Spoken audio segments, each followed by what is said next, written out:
right. Thank you, Madam Chair. All right. Let's bring the Select Board meeting of Monday, September 9th, 2024, here in the Select Board chamber. The time is 6:02. Let's bring this meeting to order. Do I have a second? Second. Motion been made and duly seconded. Roll call is in order. Ms. Fidler? Aye. Mr. Darcy? Aye. Mr. Kelly? Aye. Unanimous vote to open the Select Board meeting for September 9, 2024. Excellent. So this evening, we are going straight into executive session, and then we will be returning. And at that point, we will go through the rest of our action items and comments and whatnot for this evening. So, but I'd like to start off by just reminding everybody that MCM is taping, and I'd like to invite you all to join me in reciting our Pledge of Allegiance. I Pledge allegiance to the flag of the United States of America and to the republic which stands one nation, under God, indivisible, with liberty and justice for all.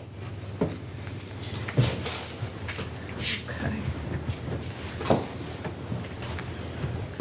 So our executive session this evening, the board moves to go into executive session pursuant to General Law, Chapter 30A, Section 21, Parens A, Parens 2, to discuss strategy relating to collective bargaining, specifically to discuss strategy for negotiations with Marshfield Fighters Local 2568, and to consider a grievance filed by Marshfield Supervisors Union, AFS CME, Council 93, returning to public session at the conclusion of the executive session.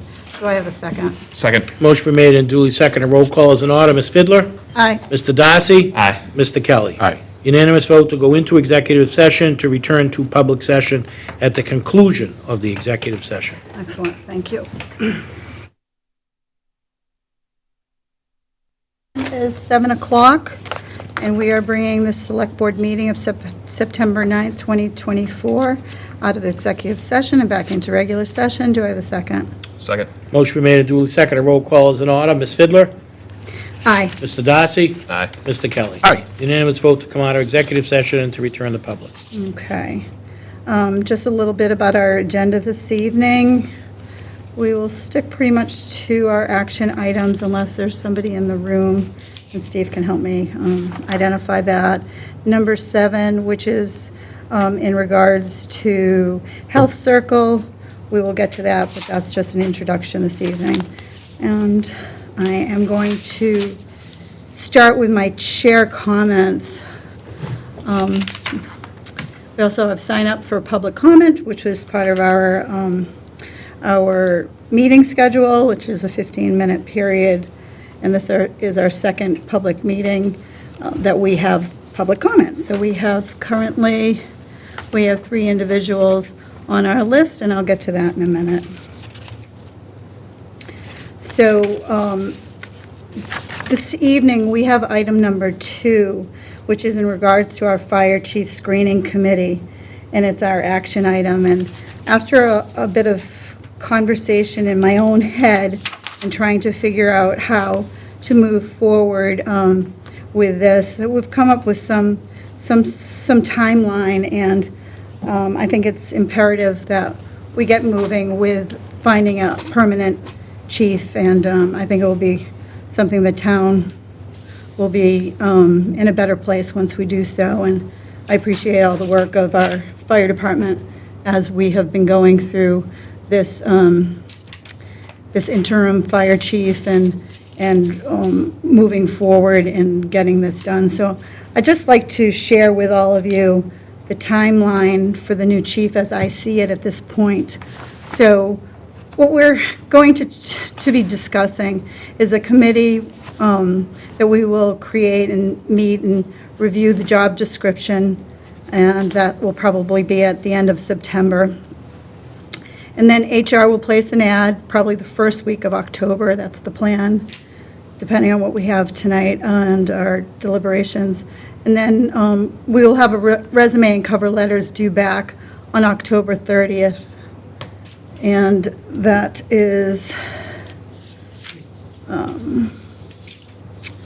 Committee will meet and review candidates and schedule interviews, probably between November 11th and the 20th. Then we will work on a screening committee. Our screening committee will work after the interviews to recommend 2 to 3 candidates by November 25th. And then our select board will interview and appoint the new chief. Probably we're looking at December 2nd. And if everything works according to our plans, we probably will have a new chief in place by January 2nd of 2025. So we will work on, this is our action item number 2, so our select board has that in their binder this evening as well. But I also wanted to just share with the two of you that I had a thought about adding a additional member from the public. So what that would entail would be a little bit different than the way that I've been part of in the last couple of years with these committees. And an interested individual could submit a letter and resume, and that would be what we would be looking for a member of the public to participate and be appointed to this committee. And the letter should state why you would like to serve on the committee. And the letter and the resume should be sent to our TA no later than September 18th at end of business. Select Board will interview and select the citizen at large on September 23rd, 2024. And following the interviews, the Select Board will appoint one citizen on September 23rd, 2024 to the screening committee.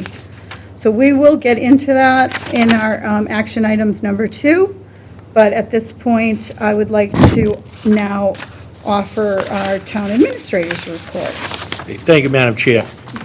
I participated in my weekly call with WATD to discuss current issues and upcoming Select Board agenda. Participated in a site visit with Fred Russell, Jim Fitzgerald, in our contractor to review the necessary repairs to the blacksmith shop that will be funded through CPC in cooperation with the Marshfield Historic Commission. Participated in playground film recording and status with Sean Patterson, our DPW superintendent, with MCM Cable. Participated in our first opiate fund committee meeting. The committee will review funds received from the National Opiate Settlement, decide what the greatest needs are for funding, decide on what type of grant funding the committee should undertake, educate the public through a survey, create grant funding rounds, create an application to apply for the funds, etc.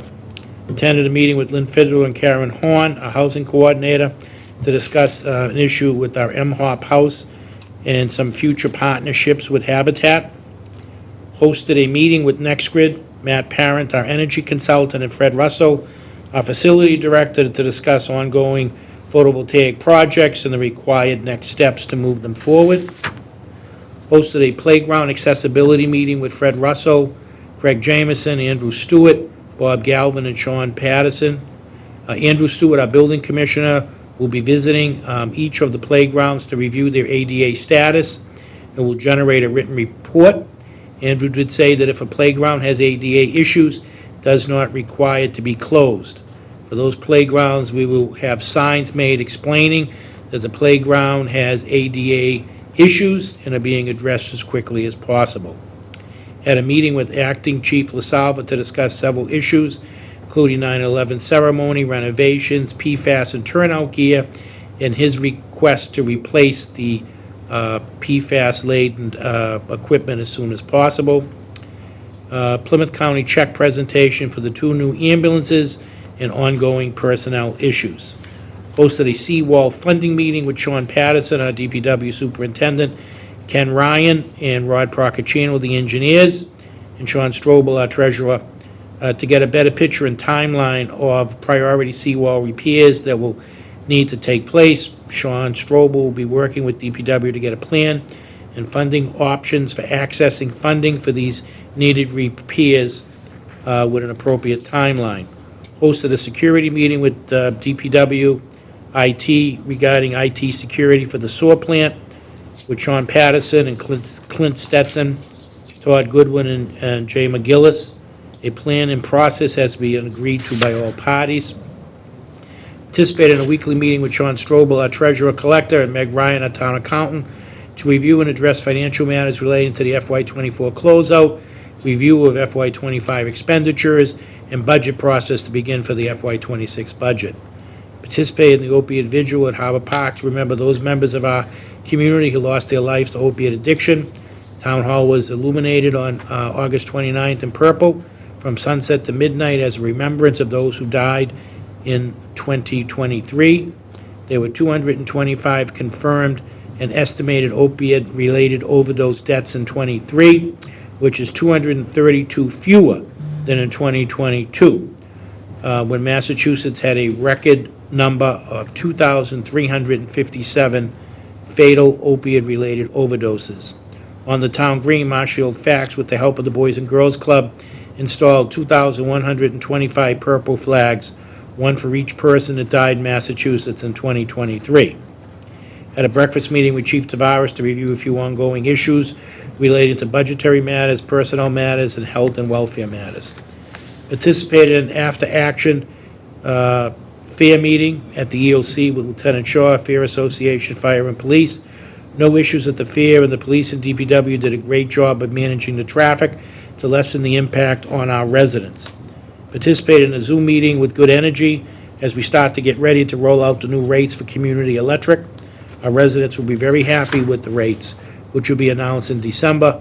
More information to follow, including mailings, social media postings, and print media blitz with the information. Hosted a conference call with Karen Horn, our housing coordinator, Lynn Fiddler, and Habitat to discuss a few projects that we might like to partner with Habitat on. A meeting with Andrew Stewart to review some building issues around town and his plan to visit the playgrounds and generate a report regarding ADA status. I should have the report sometime this week. Meeting with Danielle Kerrigan, HR, regarding a couple of personnel matters needed to be addressed. Participated in the Mass Municipal's Regional Policy Committee to review the Affordable Housing Act, which was $5.16 billion funding for housing creation and housing infrastructure. Economic Development Bill did not advance at the end of the legislative season. We'll need to wait for a new economic bill to be filed. And we also discussed the Municipal Empowerment Act, which didn't make it out at the end of the formal session, but could be taken up during the remainder of this session between now and January 1st. This bill deals with procurement changes for municipalities, remote meetings, OPEB, civil service, and other local options. Meeting with Danielle Kerrigan and Labor Council on some legal matters with DPW. Hosted a meeting with Fred Russell regarding ongoing maintenance issues regarding the schools, town hall renovations in the town accountant's office, library at the library bathrooms, firehouse headquarters bathroom and locker rooms for the men and women. Participated in the check presentation by Plymouth County Commissioner Jared Venezola. Presented our last ARPA check for the 2 ambulances to Lynn Fiddler, Acting Chief LaSalva, Deputy Corbo, and Acting Deputy Smith, and other fire personnel in the amount of $665,781.31. Our treasurer, Sean Strobel, was very happy to get the actual check and to be able to deposit it. And that is my report, Madam Chair. Thank you so much. So we are now going to go into our second public comment portion of our select board meeting. And we have 3 members of, actually, we have, yes, ones. So we have David Carrier, Jackie Mason, and William Finn on the list this evening, and we'll go in that order. So the time is 7:12. Would David like to address the board?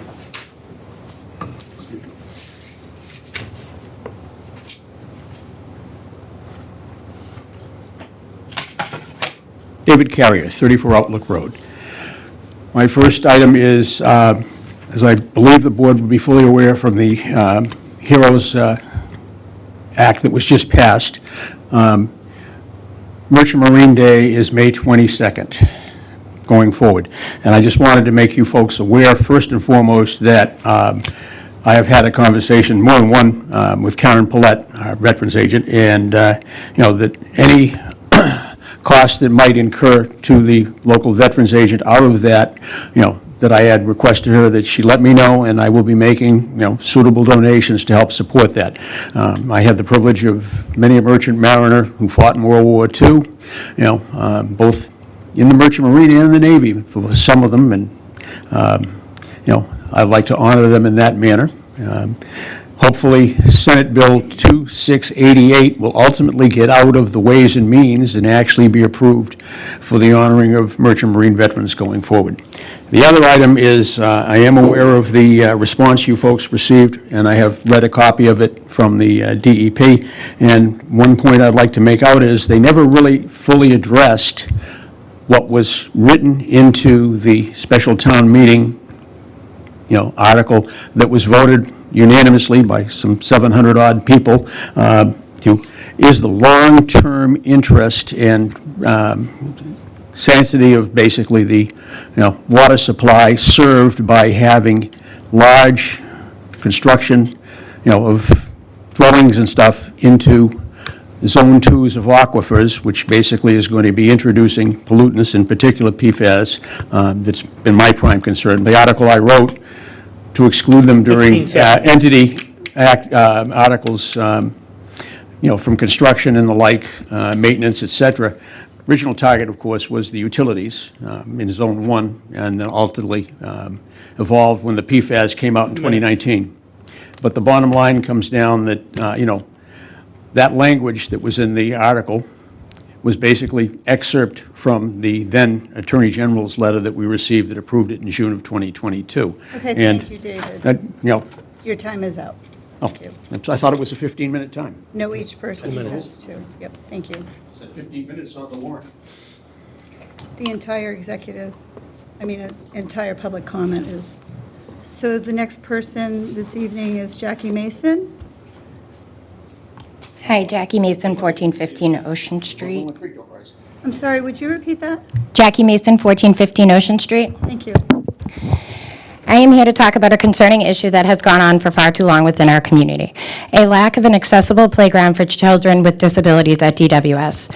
For years, multiple children with disabilities have been left off on the sidelines, watching their peers enjoy what is arguably the best part of a school day.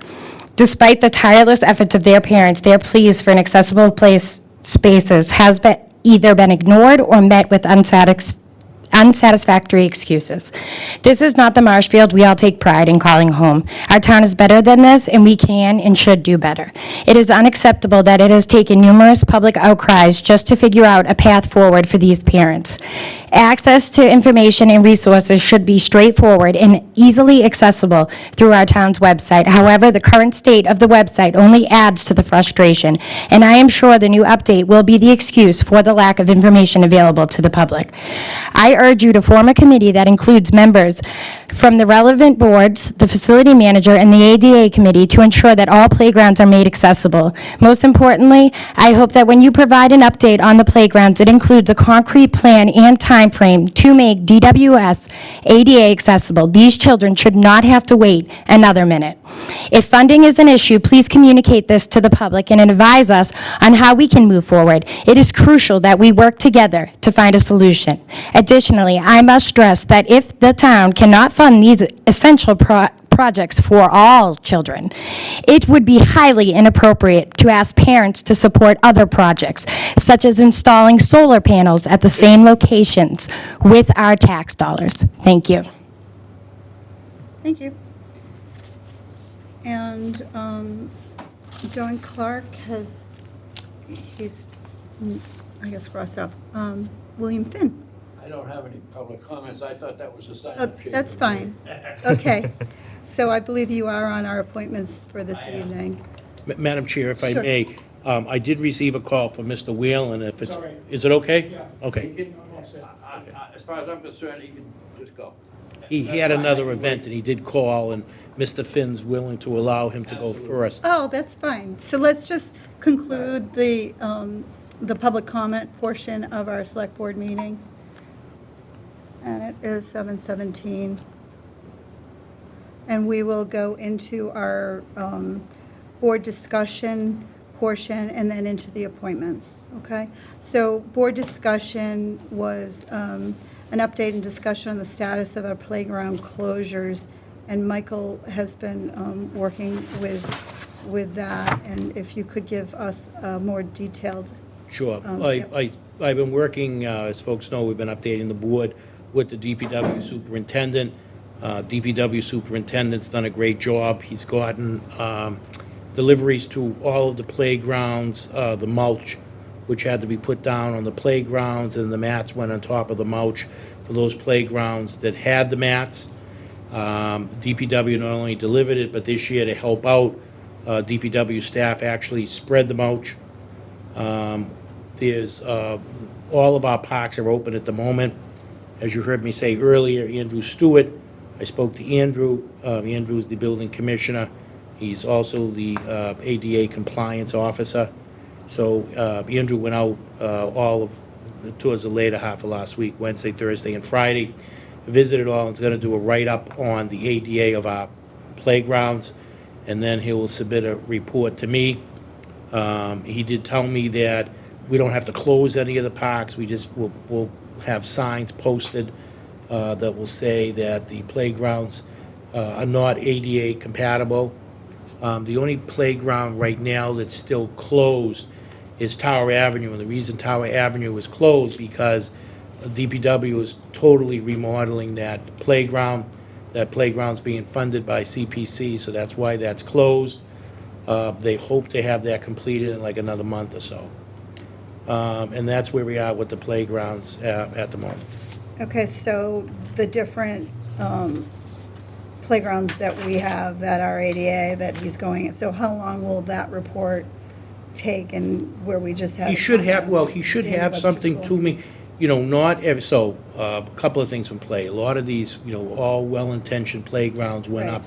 There's really never a policy. I've crafted a policy now where we can't add any playgrounds, do anything to playgrounds unless it's signed off by the building commissioner, facilities, and schools, especially the ones that are on the schools' Yeah, grounds. So, we're gonna make whatever we can to get them ADA compliant as quickly as possible. okay, So he's hoping to have a report to me sometime this week okay, on where we lie with those. Then the next step would be to get the signs out. Those are the most important thing, so that, we're able to tell folks what is ADA compliant, what is not ADA compliant. so are you communicating with the schools in Yes. relation to that, so they're aware with the DPW? That is correct, yeah. Once he gets his report, then we're gonna all reconvene, the schools, facilities, DPW, and myself, and then we'll have a plan going forward. So we're looking at another couple of weeks before we have an actual, or is that just, Yeah, probably another couple of weeks. By the time he gets the report, and we're able to schedule a meeting, that people can show up, and then okay, we'll, like I said, the first thing is to be able to do the signs. DPW will do the signs. We'll get the signs erected, and then we'll begin to see, he hasn't told me anything, but not all parks are not ADA compliant. okay, Some of the things that he did share with me was that, one of the things that make parks ADA compliant, there has to be a walkway around the circumference, and then there's individual pathway to whether it's slings, the swings, slide, or any other activities. There has to be walkways, and those have to conform to standards with slope and with width. So that's the Okay. extent of what he shared with me prior to him doing his inspections. okay.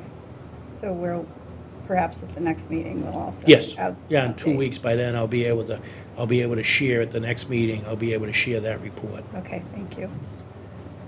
Any comment? No, thank you. Any comment? I do. I know I took pictures and we discussed it last time. I'd like to go through those to find out what the update is since the playgrounds are open. Well, Michael just answered And the that. schools did bring in, thank you, Mr. Geller, the schools did bring in Pesco, which is a company to replace some broken equipment on the school playgrounds. So is there anything, the actual current state is available for the public, or is it available through the schools, or through our website, or? the current state that we're at. We'll do another, we didn't do an update this week because Andrew was out doing it. I want to Okay. be able to, the ADA is sort of the next really big thing. Yeah, Anything that was broken was removed, okay, broken swings, broken slides. It really comes down to the spatial distancing on the ADA, maybe some of the slopes, some mats that may be required. They have the mulch, which they have down, but you can also, might have to add some stone dust pathways, things like that. okay. All right, thank you. So we also have a board discussion on the update on the status of the bridle path development as well. So I know that we're in ZBA is in appeal, correct? Yes. So if you could share with the board what our limits are. Sure, there is litigation, but what I can Right. say is, as folks know, there was an article at a special town meeting. The board took action to get a letter off to DEP. Letter went off to DEP. DEP responded back on August 19th, saying that, the septic system built on the aquifer for this development is acceptable, doesn't cause any problems.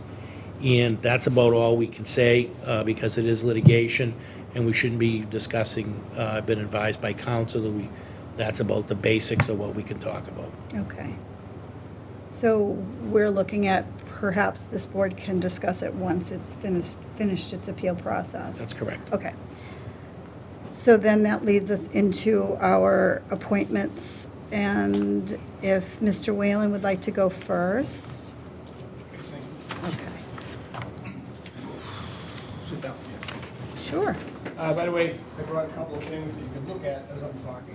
Thank you. Right? You compare the towns. The town administrator asked me to help them come up with some ideas to expand the celebration for the 250th anniversary. I'm on the honor roll committee, and we're just too busy with what we're doing to get involved in it, so I put together something, I don't know if you have it in front of you, Yes. some ideas and stuff. I'll give you an idea of what's going on in the other communities around us. Hingham is very well into this 250th thing. They've got a number, there's one pamphlet up there showing they have a number of conversations going on. They've also already, two people in the town have written a book about all the patriots from Hingham that served the Revolution. We have a book here, you'll see it, that was put out by Jim Kalinsky in Situate, but it's the tale of two towns, which includes Marshfield and Situate. So there's a lot of information in that book also. And I know Hanover's doing something, Duxbury's doing something, and Situate. So, and Michael knows, we just shared an email, that there's the Rev 250 committee, which we haven't got involved with it. It's a state committee, and not state-run, but it's by the State Historical Commission. And they're very active, participating in a lot of things all over New England, all over Massachusetts. So we haven't got into that, but maybe the next group might look at that and see if it's worth it for them to sign up for that. And the 250th has worked with our town. Winslow Association put something on last December, and they came down and participated in that. So we have one event sponsored by them in the town already. Winslow House sponsored that. And we had the fife and drum came. You're right. Is that- Yeah. Yeah. Yeah. So you've done a lot of brainstorming here, and I think that the next step is to actually get some of these like prioritized and figure out exactly how the town of Marshfield is going to move forward on this. So I'm interested in this as a concept, and everybody loves a party, and this is really a party for our nation. So I'm going to look into this a little bit further. Marshfield, prior to the war, was very active, a lot of stuff with the Tories in the town. In fact, few people know that Marshfield was occupied. There was only two towns occupied in Massachusetts, Boston and Marshfield. So we do have a lot of history leading up to this Yeah. and during the thing. So I think there's a lot that we can do.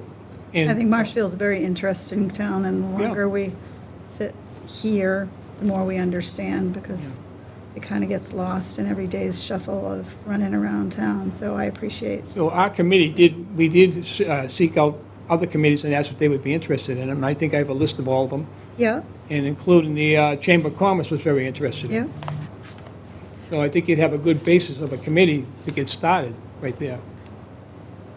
yeah. I mean, you have, so I would start with the high school, and not necessarily just the high school, but work there and, Well, I think you always like to get the kids involved. Yeah, And exactly, if you it's look, fun. there's a number of things that the high school can get involved in. yep, First thing would be to put a logo up for the committee. I think you would have a great opportunity to have the kids design something and pick one of the best ones for the town logo Yeah. for the 250th anniversary. I think it would be fun, yeah. So the Rev 250 committee in Boston, I don't know much about that either, so we'll look into. You can just type in Rev 250, will Yep. come up, and you'll see there's a Yep. number of towns. You know, they've got federal sponsors, state sponsors. I noticed that more and more corporations are getting involved now. So, you know, there could be a funding source for something if you wanted to look into that. Well, thank you for the update. I'll expect to see you, and maybe a few others. How would you propose to go forward? What we can do is I'll put it on for another agenda item for the board with some ideas that we can, people that we may want to involve Yeah. in the committee. Yep. And have the board to discuss it, but just why we have Mr. Whalen here, if maybe through you, Madam Chair, Yes. if you could ask Mr. Whalen just to, Marshfield actually should have been the Concord, because Yeah. the stuff happened here. If you could share that with everyone, I think. Yeah, Yeah, I well- know a little bit about it. My All right, babies well- were born up in Concord, Well, Emerson. on April 19th, there were 2 alarms that day. One's for Marshfield. And on the 19th, there were 600 patriots marched here to Marshfield with the intent of driving the British out. And that was a planned event. They had planned it. But they marched out to Lexington and Concord to check on that, and that was spontaneous. So they didn't have the right people here to engage the British. There was a lot of, what should we do, this and that. They've never fired on people before. These people were farmers, they weren't soldiers. Yeah, And there was a lot of confusion that day. And because of that, they said you only had 114 British here, but they had 500 men here. The next day, another 600 came. So in 2 days, they brought 1,100 men from all over the South Shore and the Cape Cod here. But that night, they got out by ship because they found out they were bringing more men in. yeah. So really, Interesting. Sorry, it's all right. It's just Steve. so really, they call it the almost Battle of Marshfield, but it's Yeah. not recognized by anybody. I've been out to Concord and Lexington, they didn't know what I was talking about. They had no idea. And, Yeah. Well, we learned a lot in the tea, remember we had the tea reenactment Yeah. here, and, yeah, so, appreciate you bringing this forward. and- Well, we only Sounds got like like a a year man. and a half before. Yeah, I know. So People- we're getting a late start compared to We are, everybody else. yeah, So, yeah. So I'll follow up with Michael, and, do you have any other comments? No. Do you have any comments? Yeah, I think it's a good project, Mr. Whalen. I wish we spent this much time on the playgrounds discussing it like this. The only thing I would say is that instead of looking at the high school, I would incorporate the elementary schools as well. I think a lot of those kids would have some good ideas. Yeah, going well, forward. this, one thing I had in there is forming a fife and drum set, fife and drum group. Probably, kids up to the 6th grade or something. And they could attend different events and, play the fife and drum and march and stuff like that. So I've included a lot of stuff in there for families and children. And I think you could get the whole town involved. There should be a town-wide celebration, really. With the we're one of the oldest towns in America here. So I think we should put a show on and let the people come and see what we can do. Absolutely. Okay, thank you. Okay. Appreciate it. All right. Thank you. Yes. I If you gave could, I'd like to look at There's it. 2 but- copies, you can look at this. Well, Get it from okay. me some other time. Okay, all I right. gave 2 copies to the library, so there's 2 copies. Okay, we'll leave it in the select board office, and you can retrieve it later. Right. Thank you, Mr. Whalen. Mr. Finn? Update on National Fish and Wildlife Foundation project?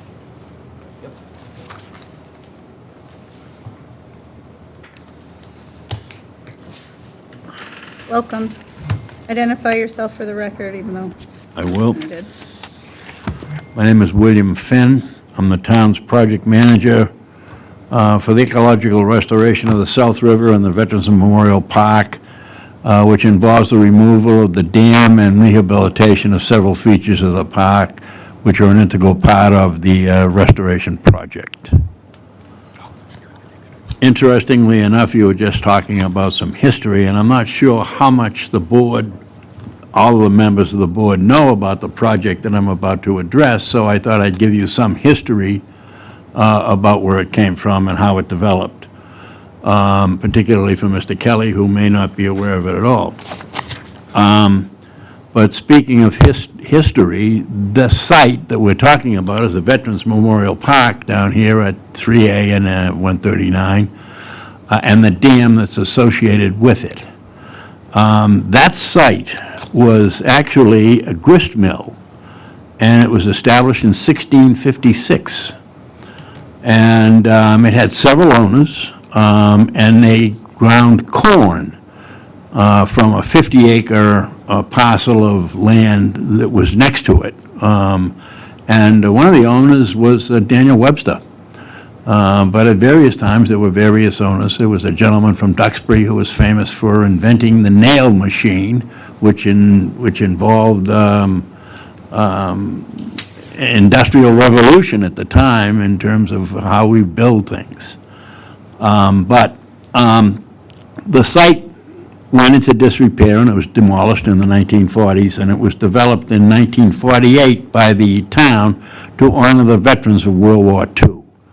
And it's currently part of a National Natural Landmark designation, and there are only 500 or 600 of those in the whole country. So this site has some significance in terms of its history. The park contains a stone masonry dam, which is 5.5 feet high, and has a spillway of 7 feet 4 inches. And it's got a fish weir, or ladder, fish ladder. It's got a heart-shaped lagoon, a water wheel, and a fountain. Each one of those elements was designed to honor the veterans of World War II. The heart-shaped lagoon was designed to honor all of the veterans. The fountain, which is not operable right now but will be returned as part of this project, is designed to honor, memorialize the women veterans of World War II. And the water wheel that you see at the present time is designed to memorialize the male veterans of World War II. The fish ladder itself is 21 feet long, 4 feet wide. It was built in the 60s. It was modified in 2011 by the Division of Marine Fisheries with the cooperation of the town and the North and South Rivers Watershed Association. The property is owned jointly by the town of Marshfield and the abutters, which is Situate Chair Company. And I want to do a shout out to Situate Chair Company at this point in time because they've been very cooperative in terms of furthering this project and giving us the town easements in order to be able to construct it. So they've been very helpful and very cooperative, so I'd like to say thank you to them publicly. There are numerous fish species. The purpose of the removal of the dam is to reinstitute a fish run that was established on that river years and years ago, and a very good fish run. And removing the dam will reestablish a fish run, allowing diadromous and catadromous fish, or anadromous and catadromous fish, I should say, to migrate back and forth and spawn in the South River, further in the headwaters of the South River. There are numerous fish species that use the river for spawning purposes and migration. Alewife, herring, shad, rainbow smelt, white perch, American eels, sea lamprey, use the river. But only about 5% of the target species, which is a herring, can make it up over that dam. The rest of them they just don't make it because of the velocity, the way there's a design flaw in the dam. I'll just leave it at that. So the dam really needs to come down to reestablish that fish run. These issues all came together about 10 years ago when the Watershed Association started looking throughout the watershed itself to identify dam removal projects. They came together with the town of Marshfield and the veterans, and over the course of time, were able to develop a relationship that was designed to see if they could get the dam, come together and get that dam removed, and at the same time make improvements to the Veterans Park. And so in about 2018, they hired the engineering firm of Fuss and O'Neill to do the engineering design, and they, at the same time, they hired the Woods Hole Group to do the permitting that was associated with this, because it's a very complex project from a permitting standpoint. In 2018, Fuss and O'Neill did some initial evaluation of the situation. In 2019, there was an addendum to that contract, and they did some further field work, which established they did some borings and some soils work. And then in 2021, an addendum of the contract allowed for the engineering design to proceed and the permitting to proceed with the Woods Hole Group. Mass Environmental Trust at the time, or not at the time, but in 2022, donated or granted $10,000 toward the project, and at the time in 2021, CPC funded the engineering design and the permitting effort. I just want to say now here that Rob Procaccino and Charlie Swanson, the two DPW, the DPW town engineer and Charlie Swanson, his assistant, very, very influential and very helpful in the design and creation of the agreements that allowed everybody to move forward and help with the veterans' concerns. And without them, I have a suspicion that the project wouldn't be where we are today. So I wanted to call also. They were able to develop a mutually satisfactory design which addressed the park issues and the dam removal and construction of a nature-like riverbed,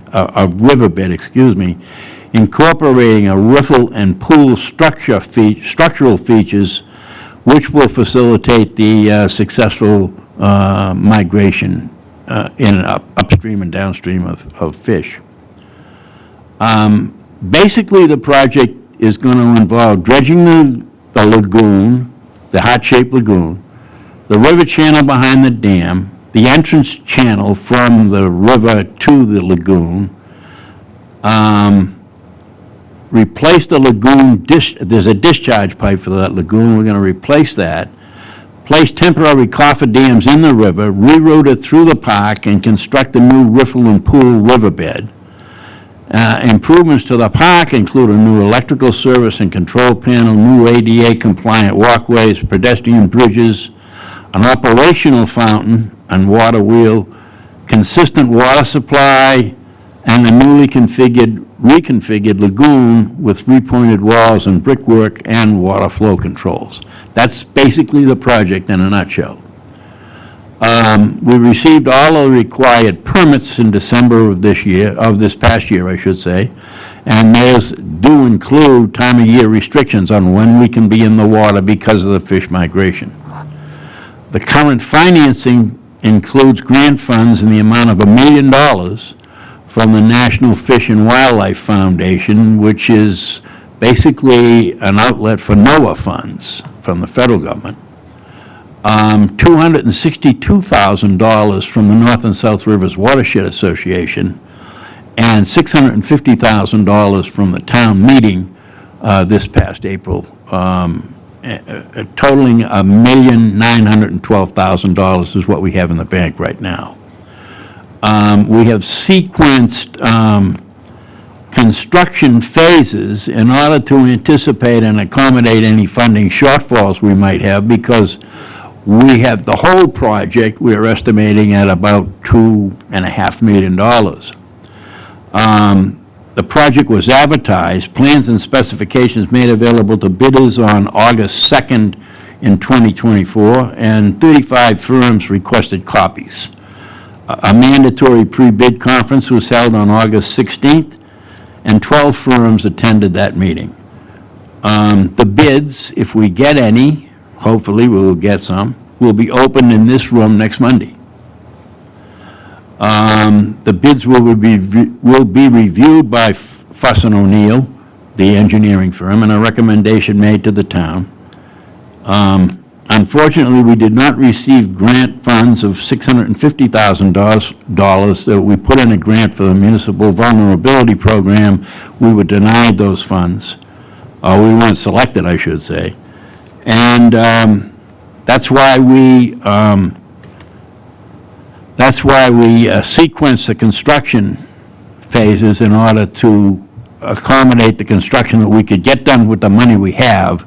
And then in October, I'm going to CPC to see if we can't raise the remaining funds in order to complete the job next year. So that basically is an update. Okay. So, you need 2.5, you have one, Say it again, sorry. your original amount, The 2.5, Yep. you have 1.912, Correct. and you're looking for 650 in CPC. Approximately that amount of money from CPC, yes. And I addressed them in October. I have an appointment with them in October. Okay. And next Monday, you're part of the process, is that correct? I'll be there for the open. Okay, all right. Well, thank you for all this work, and the town obviously is in favor of it going forward with. Well, I'm sure that, hopefully we get bids. Yeah. This is a complex project, and time of year restrictions on construction in the water present some tricky problems for contractors. So we'll see what they come up with on Monday, and hopefully we'll be successful. So your permitting was done in December? Permitting's all done. You're ready, We're ready we're shovel ready, yeah, okay. Do you want to add anything to this, Michael? 'Cause you- I just want to say you're part of that it. Bill's done really a great job. This is a project that's been going on for last 7 years. Yeah, a while. It's really come to fruition the last year and a half, 2 years, and Bill's really been the catalyst to drive it along, getting the funding pieces in place, filling out the grant applications. And I can't say enough about the North-South River Watershed Association for stepping up. This was a priority project, but like a lot of people, they can say it, but they actually put their skin in the game with Yeah. funding, so made a huge difference. Yeah, it did. And as a matter of fact, we're working with town council right now to come up with a memorandum of understanding on how we allocate that $262,000 from them. They came in front of us, correct, Yes. for that? So, anything you'd like to add, Steve? No, thank you. Anything you'd like to add? No, just thanks for coming in. Glad you were granted the amount of time you had to make this presentation. My pleasure. You can see the proposed and the existing conditions up on the wall on the screen. I didn't notice it, but I knew I had them up there. Okay. Thank you. Okay, thank you. Thank you so much. Yep. Madam Chair, could we take number 9 out of order? Yes.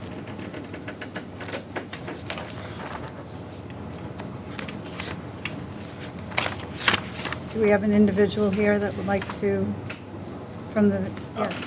Yeah, Greg Kai, Greg, Chair, would you- and the nominee is on the webcast. Yes, okay, Their iPad.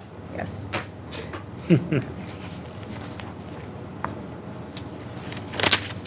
So number 9 is a discussion and vote on appointment to the Ventris Memorial Library Board of Trustees, and it's Ann Fogg. And Ann has worked in the public library for 15 years, understanding of books and ordering and wording, et cetera, and maintaining the collection, understanding of the budget process and of staffing. And Greg's letter here gives his support. Is there anything you'd like to add?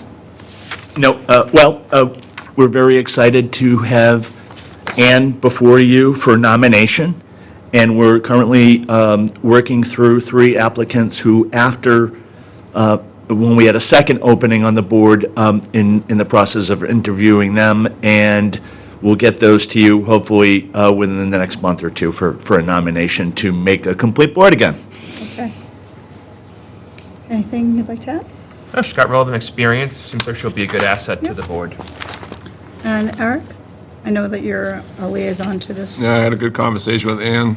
Okay. Should be a big plus to you guys. Okay. Excellent.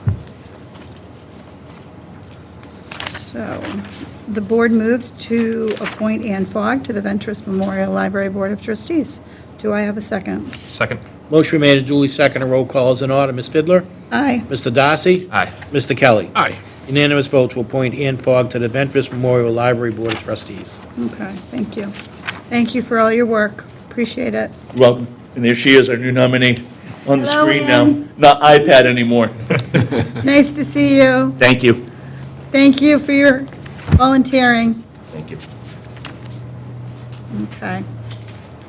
Let's go back to action item number 1, please. And this is a discussion and vote to open and close a special town meeting warrant. Okay. I will read this in to the record. Notice of opening and closing of special town meeting warrant. Special town meeting of December 16th, 2024. In accordance with Article 2-4 of the Marshfield Town Charter, notice is hereby given that the warrant for the Town of Marshfield Special Town Meeting of December 16th, 2024 shall open for submission of warrant articles on Tuesday, October 15th, 2024. Articles should be submitted to the Select Board office. The special town meeting warrant will close on Friday, October 25th, 2024, at 12:30 p.m. The special town meeting will be held on Monday, December 16th, 2024, at 7 p.m. at the Marshfield High School Auditorium. Select Board Lynn Fidler, Steve Darcy, and Eric Kelly, and this will be published in the Coastal Mariner on September 19th, 2024. Anything you'd like to add, Michael? The only thing is, in the motion, you'll see it says, be held at the Marshfield High School Auditorium and Gym. Yep. Because we're going to have both rooms available, because we're expecting overflow crowd because of the housing, the MBTA housing issue. Okay, anything you'd like to add? No, thank you. Anything you'd like to add? The only thing I was wondering, reading the other warrant here, is, especially what Mike said, but I don't know how many articles may be presented, should we state it that held on Monday plus any other remaining other days that may be needed? Under the way the chart is set up, so it's Monday, Tuesday, off Wednesday, then Thursday, and then we go to the following week. So we just start with a Monday. All right, so you don't have to incorporate those days? All right. It's already in the article, that's how it works. All right. Okay. So I'd like to read this motion. The board moves under Article 2-4 of the Marshfield Town Charter to open the special town meeting warrant for December 16th, 2024, special town meeting on Tuesday, October 15th, 2024. Articles should be submitted to the Select Board office. The special town meeting warrant will close on Friday, October 25th, 2024, at 12:30 p.m. The special town meeting will be held on Monday, December 16th, 2024, at 7 p.m. at the Marshfield High School Auditorium and Gym. Do I have a second? Second. Motion been made and duly seconded. Roll call is in order. Ms. Fidler? Aye. Mr. Darcy? Aye. Mr. Kelly? All right. Unanimous vote to approve the article for the open and closing of the special town meeting warrant. Excellent, thank you. Alrighty.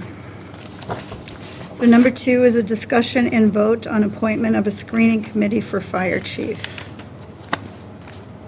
And I shared with you in my share comments, adding a citizen at large, and I wanted to give you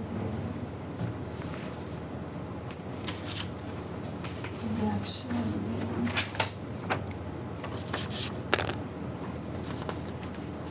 Steve, would you pass that down to Michael Fournier? Eric?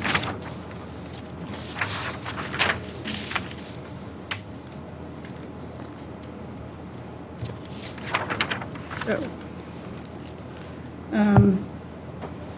before we get started, I'd like to just add that I think it's in the best interest of our community to get this started.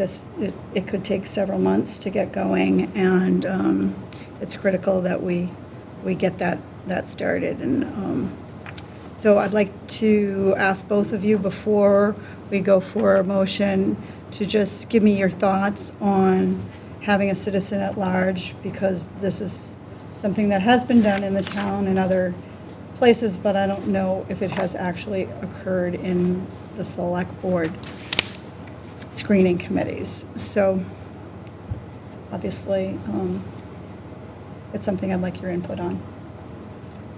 I'll start with you, Steve. Sure. Yeah, I think the committee, as it's, slotted up right now, looks pretty good. It's a lot of folks who would have relevant and applicable experience, so they would probably have some valuable insight to provide to screen the list of candidates before they come to us for a final vote. I think it makes sense, like you said, if other communities have had citizens at large on these screening and search committees, it would make sense to have some public input on that front too. So I think having a citizen at large part of the screening committee, it makes sense, and to have us, select who that will be at some point based on, I'm assuming, applications that'll come through, but I think it makes sense the way that the committee is kind of composed in a draft form right now. Yeah. So I want to just add that what we have here are all residents of Marshfield. So 1, 2, 3, 4, 5, 6, 7, and the 8th would be the citizen at large. And I'll just read to the public so that they know what we're looking at here. So the Fire Chief Screening Committee is proposed to be Select Board Chair, myself, the Police Chief, the HR Director, Town Council, Labor Council, Bill Hawking, and Jim Hensley. And then we're talking about the citizen at large at this point. So, Eric, any comments? Yeah, I look at it as that I'm all for the citizen being part of it, but I also believe that, I think Steve and I think there should be incorporated at least 3 citizens. Each of us can pick somebody from the town to be part of it. And the whole thing is that I know who everybody is, but there should be names with the headings. So police chief, obviously Phil Tavares, HR director, be Danielle Kerrigan, labor council, would be, we just met with them too. John Clifford. Thank you so much. You're welcome. And then on this new list, you have town council here, should be Galvin. Bill Hawking, who is former fire chief. Who's Jim Hensley? Madam Chair. Police chair, yeah. Former firefighter and head of the union. He was the head of the union when I was a selectman. He also happens to be a resident. Former firefighter and head of the union. All right. Like I said, I just look at that. I'm all for the citizen at large. I just look at that. I think, like I said, each individual select board member would probably pick somebody as well to be a part of this. Okay. And it's. But that's where I stand on it. It's. I don't know if you need everybody, especially town council, involved in this. are these people required to be on the committee in some form or fashion? So or- we're making that determination as we sit here right now. Typically, my experience has been that I have never sat on a screening committee, although I'm aware of other instances where our select board has had some experience with sitting on. Right. Jim Kilcoyne, for example, sat on a screening, so, in regards to our accountant, or a Okay. treasurer, I believe. Yes, Yeah, both. oh, yeah. And this is the way this executive branch has used the experience and professional advice and is prepared to ask the questions. And so I thought that Bill Hawking and Jim Hensley give a perspective to questions and whatnot that we need to understand. And same thing goes with everybody else on this. Oh, I don't know if. it's not this, I mean, I know that the DPW, when they went forward to hire the superintendent, when that screening process was done, it was a different, but this is not a superintendent, this is our fire chief. No, exactly. Totally different thing. So by having members of the public, each of us individually do that, I think that we're doing a disservice to the goal, and this is to screen, I don't know how many, hopefully we'll get a few, several. So, I mean, these are the same people that were a part of Chief Simpson, Fire Chief Simpson? I don't have the answer for you on that. Yes, The answer? a majority, yep. Yeah. Yeah, see, I guess we can look at how that apparently went to a degree, so. I mean, like I said, I think the citizen at large is a great idea. I just think that, I think we could probably use a couple of more who may be interested. I mean, what do you got? 1, 2, 3, 4, 5, 6, 7, 8. So that'd be 8, and then Mike would be the ex officio. So, is there a vote amongst the committee? Yeah, they'll take a vote, and So you have 8 people, so if you end up with 4, 2 to 3, so we, as a select board, will actually make the final determination. So this screening committee will weed through the candidates. Correct me if I'm wrong. No, Madam Chair, you're correct. So the screening committee, they go through the applications. They'll interview folks, and then they will make a recommendation to the select board of 2 or 3 candidates, depending on the number of candidates. And then that's all confidential, that's all done in executive session. When they refer the names, the finalist for the select board, those 2 to 3 candidates, that's done in open session. They come to the select board meeting, and then the select board asks them questions, then the board deliberates after all the interviews, and then the board appoints. Let's say that we have 12 people.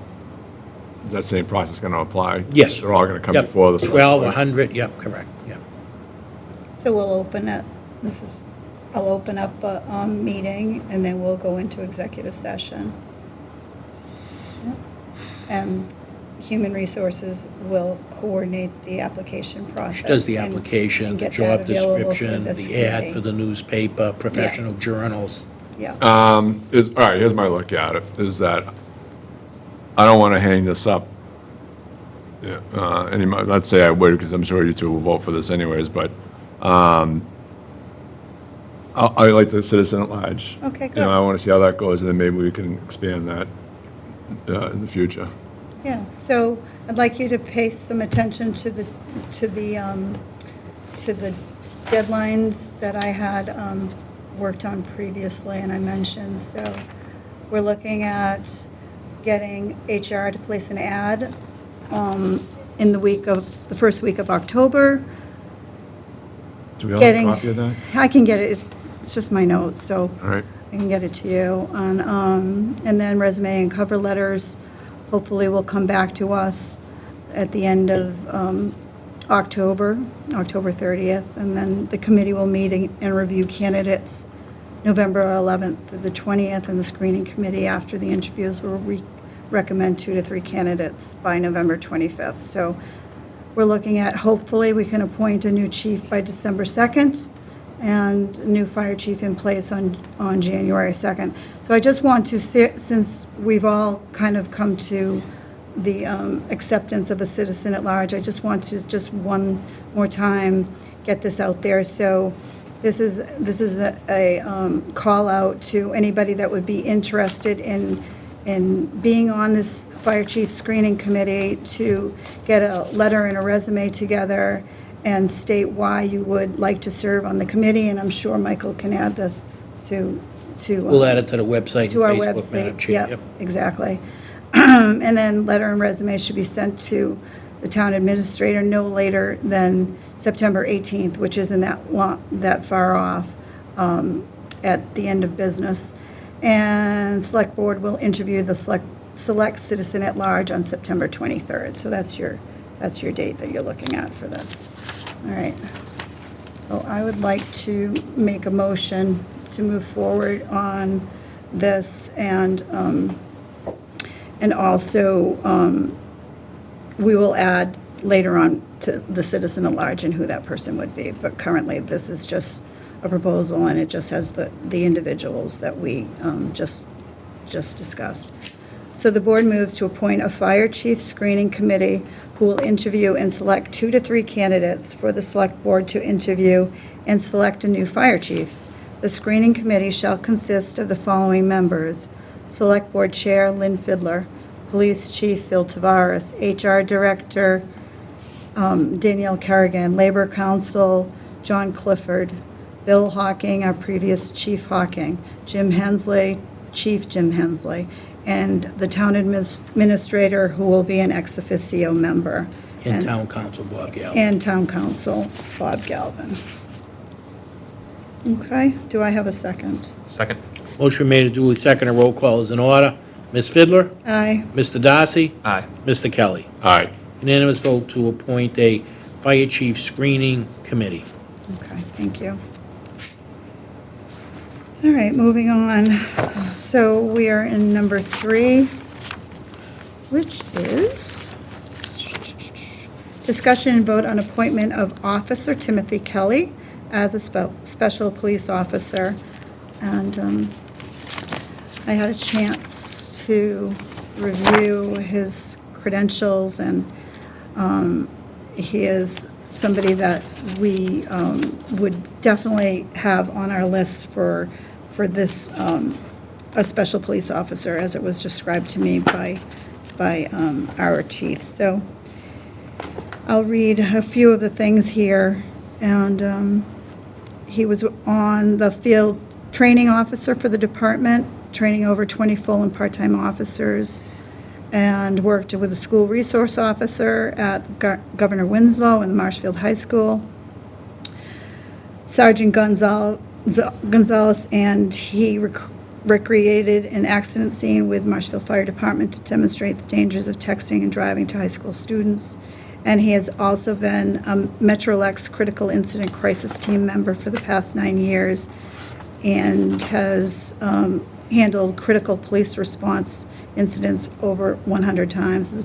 And he is requesting this position and is proud to work for the town of Marshfield and department's debris officers who are involved. The position that he was working on was required him to travel to different police departments to debrief fellow officers who were involved in traumatic calls, murders, suicides, sudden deaths, fatal car accidents, etc. And that is a huge benefit to this town and our community, and I applaud him on that, and would like to ask for your support of Officer Timothy Kelly. Anything you'd like to add, Steve? No, thank you. Anything you'd like to add? What is the role of a special police officer?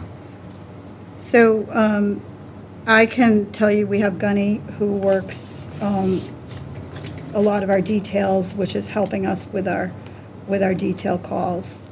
And we're always constantly in a situation where we need help. So well, you probably Sure, know Madam more Chair. about this. Sure, yeah. to answer Mr. Kelly's question, so police departments, since the police reform and stuff like that, it's been tough to, we don't have any more of the intermittent police officers who used to fill in intermittent police officers were used on the street working with seasoned police officers. And then once they're trained, they can go out and do the roadside work, construction, things like that. Same thing with the assistant harbor masters. Those used to be intermittent police officers also. But with ed reform, you're not able to have the intermittent police anymore. You have a lot of young police that want to work their primary job but not do a lot of the details. And you may go by construction sites in Marshfield.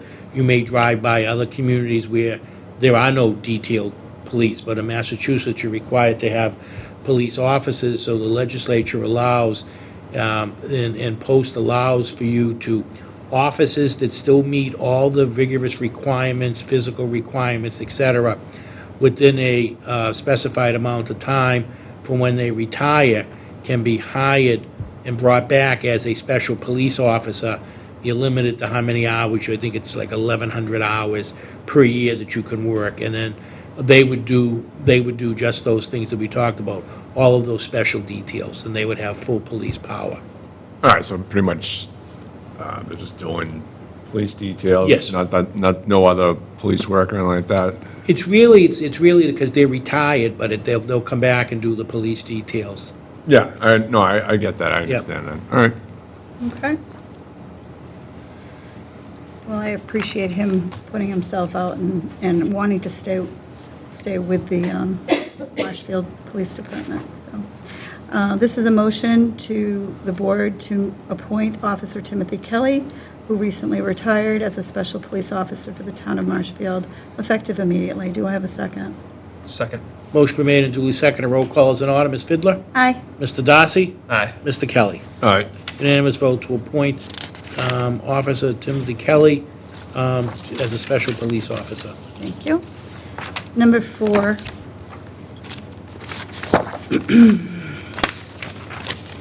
Second here.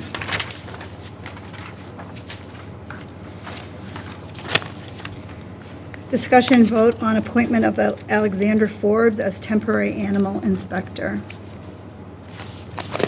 So our animal control officer and animal inspector, Courtney Ellis, is currently beginning her family medical leave for maternity, and this leaves a temporary vacancy for the next few months at the animal inspector position.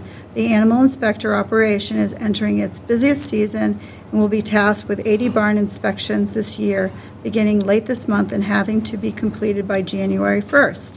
In addition to the barn inspections, quarantining of animals needs to be done as the cases come in.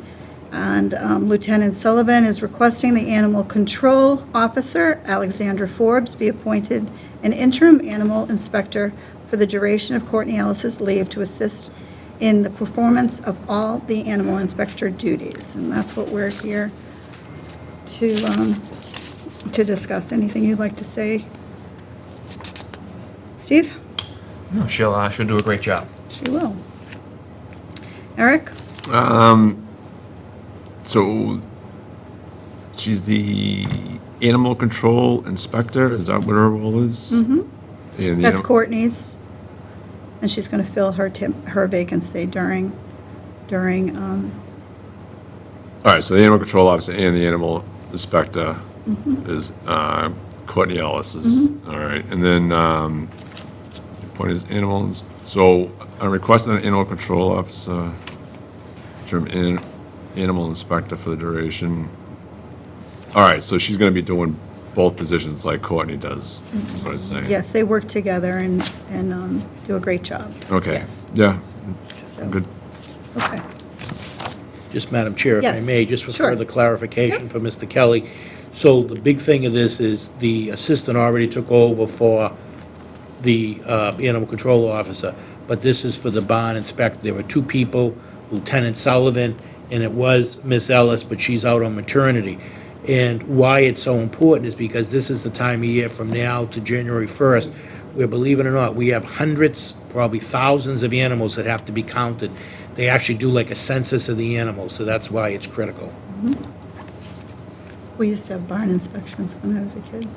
Got to clean out the water buckets and make sure everybody's brushed down, looking sharp. Those were a long time, that was a long time ago. Okay. So the board moves to appoint Animal Control Officer Alexander Forbes as an interim animal inspector for the duration of Animal Control Officer Animal Inspector Courtney Ellis's leave to assist the town in the performance of all required duties of the animal inspector effective immediately. Do I have a second? Second. Motion been made and duly seconded. Roll call is in order. Ms. Fidler? Aye. Mr. Darcy? Aye. Mr. Kelly? Aye. Unanimous vote to appoint Alexander Forbes as the interim animal inspector. Okay. So number 5 is in regards to the liaisons that we're all working on. It's a discussion and vote on liaison reports due from the liaisons on October 14th to be reviewed at the October 24th Select Board meeting. So this is just the intent here is just to give us a recap of where you are. Each of us are on 5 or 6 boards, vacancies, things that they've been working on, things that they're asking that we can do better. Madam Chair, Yes. is this something that usually goes on every year? Like, This is a new thing. We've had discussions, we've had different boards in the past, and, that's something, sometimes they, that could be encouraged, but I think that this is just a recap. All right, I'm not opposed to a report or anything like that, and maybe, like you said, maybe the people that run those boards come in, but I guess through Mike, could you outline what you're looking for in the report, or anything like that? So currently, if you were to look at all the agendas that have been going on since you received the liaison report, you could probably highlight 1 or 2 agenda items in each meeting, and whether or not you were satisfied with the outcome, or if there's something the chair of the board would like to address and make part of your knowledge.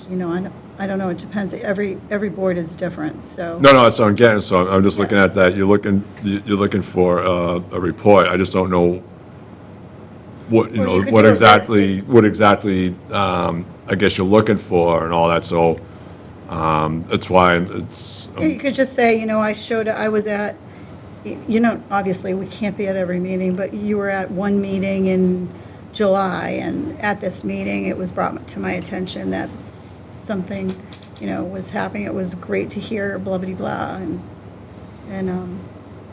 that's, or you had some negative thoughts, of how things could be done better.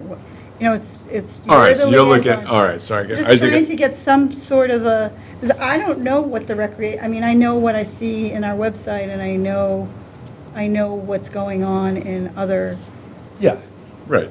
so it doesn't I- have to be this big, I- it's not like All right, so I guess you could look at that. you can do it verbally, a narrative, easy, I think I have, easy I peasy. think I have a ballpark idea. Yeah. What you're looking at. Yeah, All right, look all right, into thank it. you. Yeah, Madam Chair, if I may suggest, it might be helpful to everybody. What might be helpful is just reach out to each of the chairs, Yeah. let them know that this is happening, and the liaison, the select board member needs to give a report. Ask them to go back over the last 12 months, and maybe talk about some of the significant things that they did, so that because, you guys, the board's very busy, you don't have time to Yeah. go to every single meeting. And then the individual liaison will review that, and then, talk about, you can ask them questions, if they're having problems with attendance, are they having problems with minutes, things like that. And that can all go into the report, but they can actually do the report, tell you what they've been working on. You can ask them, what are some of the more significant things that your particular board did?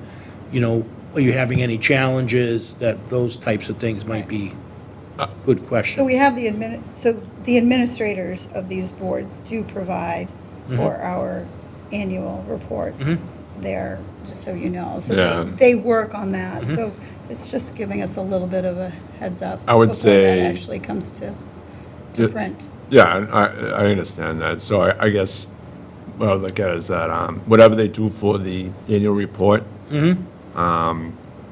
I guess applies here. So, I mean, could you do a summary and just send it to me, or all of us, I guess, in regards to how it's all done?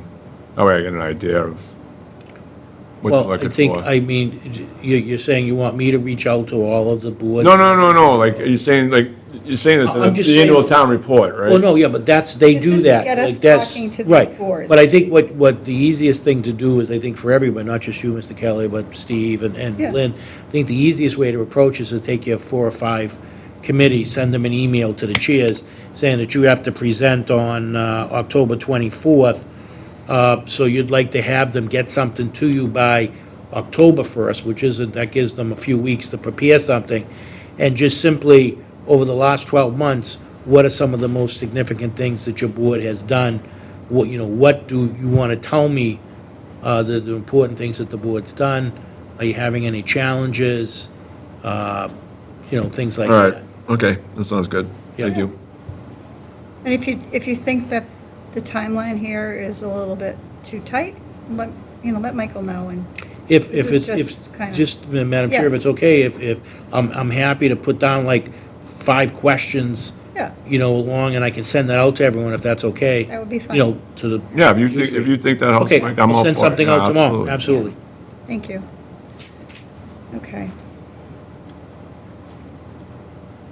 So, this was a discussion and vote, so I'm going to actually ask for the vote on this. The board moves that the liaison reports from the select board liaisons are due on October 14th and will be reviewed at the October 24th select board meeting. Do I have a second? Second. Motion made and duly seconded, roll call is in order. Ms. Fidler? Aye. Mr. Darcy? Aye. Mr. Kelly? All right.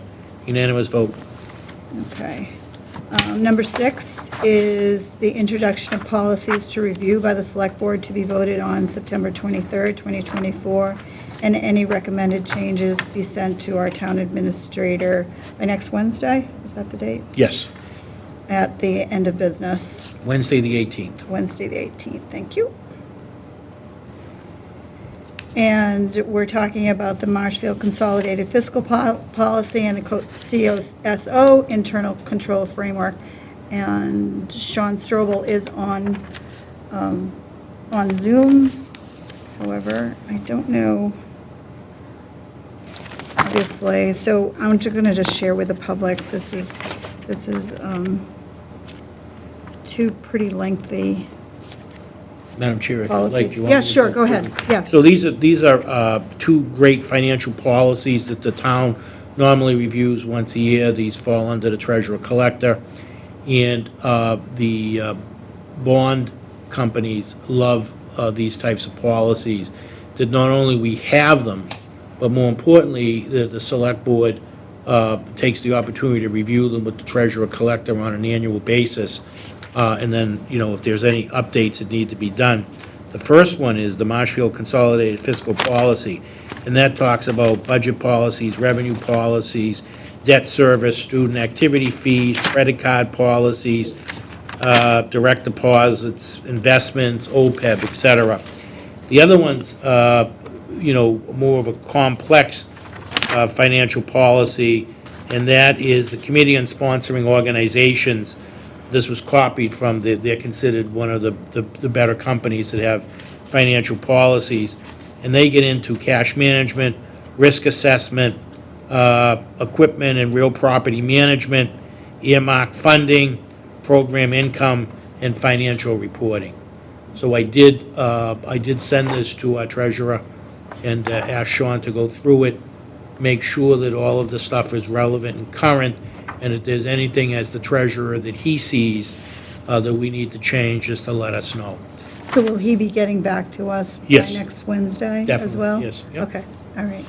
So this is just as Steve knows and Eric, so we're just presenting this as something we've got to be working on, and we'll get into it at the next meeting. So that was the Marshfield Consolidated Fiscal Policy, and then the Committee of Sponsoring Organizations is also on the table for that next meeting. Okay? So, any questions? No, Comments? thank you. Any questions, comments?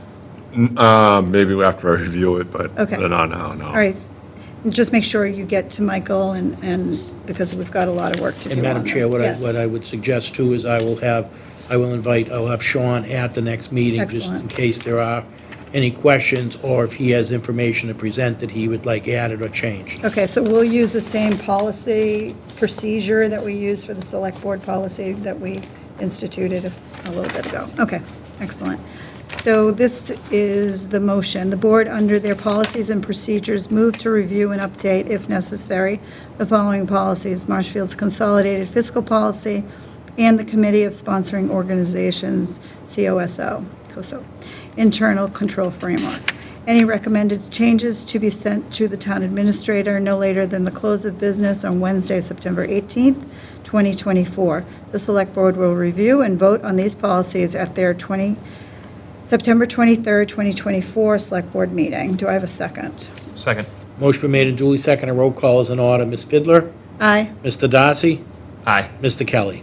Aye. Unanimous vote. thank you. Okay. So number 7, I mentioned in the very beginning of our meeting tonight that this host agreement, there is some changes that the owner would like to make. So we are just introducing this tonight, but we are going to, I'm guessing we'll be back at the next meeting, Michael? That is correct, at the next meeting. All right. So I will make a motion to, here it is, yes.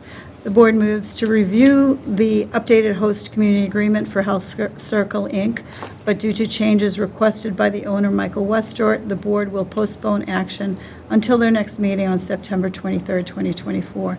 Do I have a second? Second. Motion's been made and duly seconded. Roll call is in order. Ms. Fidler? Aye. Mr. Darcy? Aye. Mr. Kelly? Aye. Unanimous vote to take this up on the 23rd. Okay.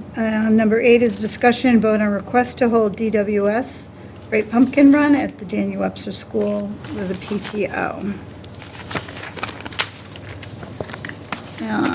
So Heather Mellon is writing to request the road race permit in order to conduct the 10th annual DWS Great Pumpkin Run, a 5K road race on Sunday, October 20th, 2024 at 10 a.m. The race is being organized by the Daniel Webster School PTO. The race will start and finish at Daniel Webster School. The course is as follows: start at Daniel Webster, right onto Ocean, right onto Chandler, left onto Gates Road, left onto Chandler, left onto Frisbee, right onto Pierce Road, right onto Chandler Drive, left onto Anderson Drive, left onto Harlow Road, right onto Anderson Drive, left onto Chandler Drive, left through the easement to DWS. And they will have signs, so I'm sure there are people there directing, because that, I went through All that left. very quick. Yeah.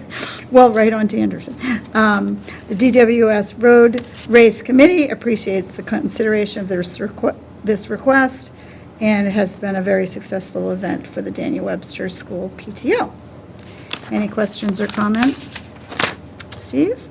I think it was my second or third year on the board. I felt terrible because there was a concerned parent who emailed me to wonder about the fate of the vote for the pumpkin run. Like, as though we would turn it down. Don't worry. Yeah, you're safe. Charlie Brown, yeah. Yeah. I get home like, uh-oh, what is this about? Yeah, so we have both, the fire has no issues with this, and they're good to go. Okay, so let's make this motion. Hold on.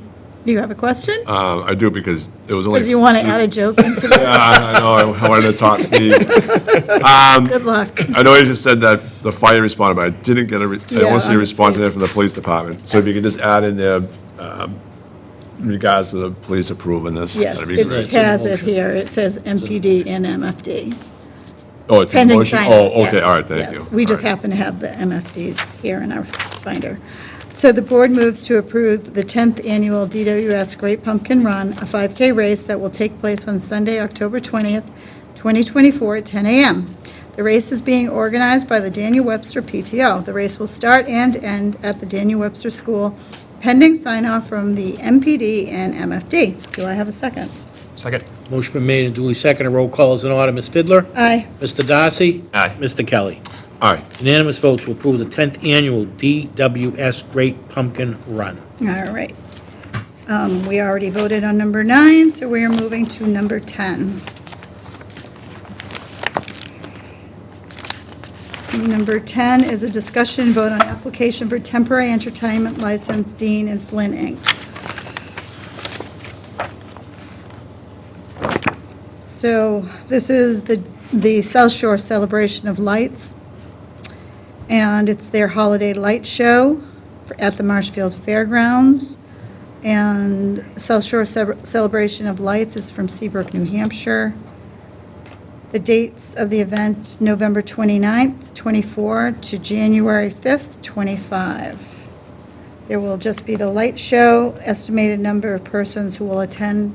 They're estimated at 500 cars daily.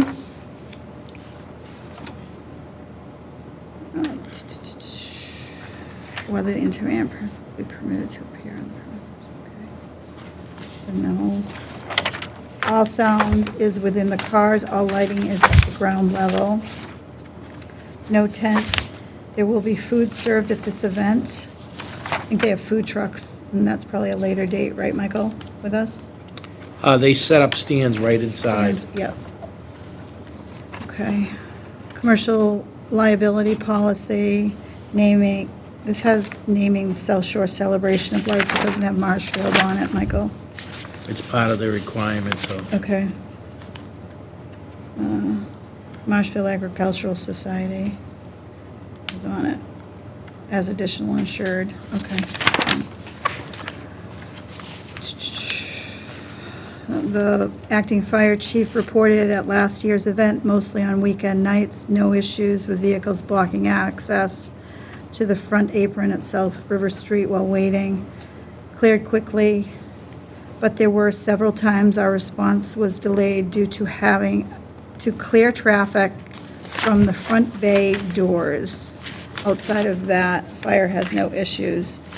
I don't understand what that would mean.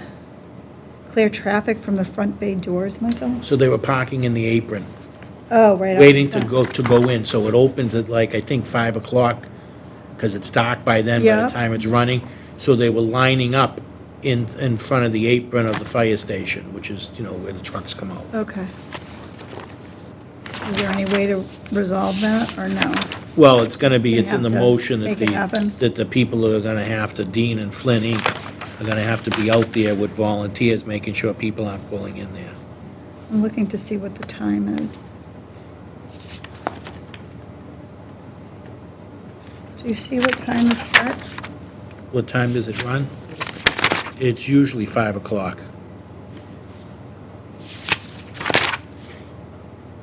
I don't see it.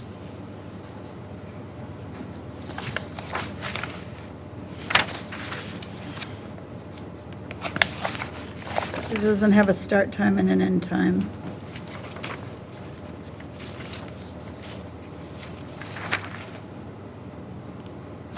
Do any of you see it? No. We can just add 5, start time at 5 and end time at 10. And end at 10? Mm-hmm. Okay. All set for the motion? Okay.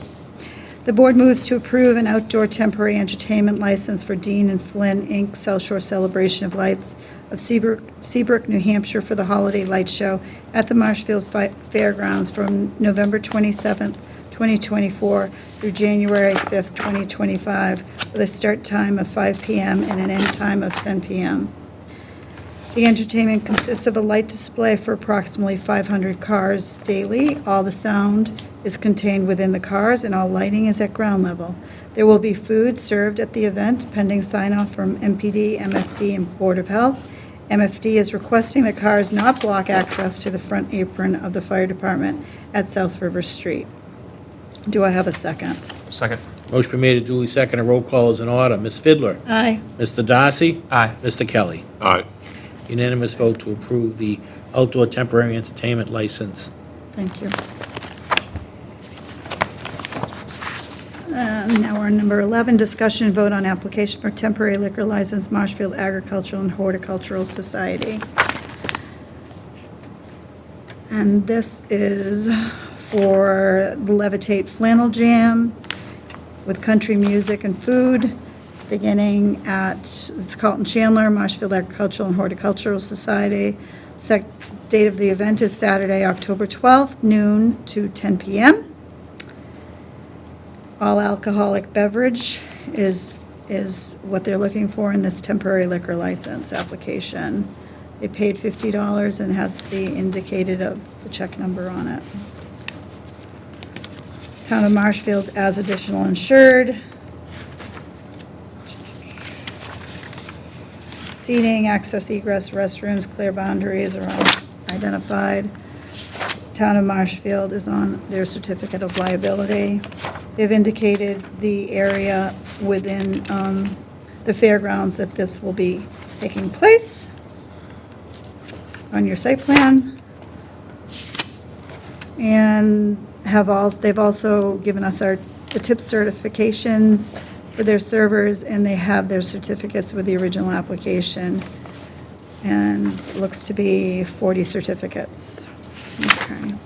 No issues from fire. They'll coordinate accordingly for details through the EOC.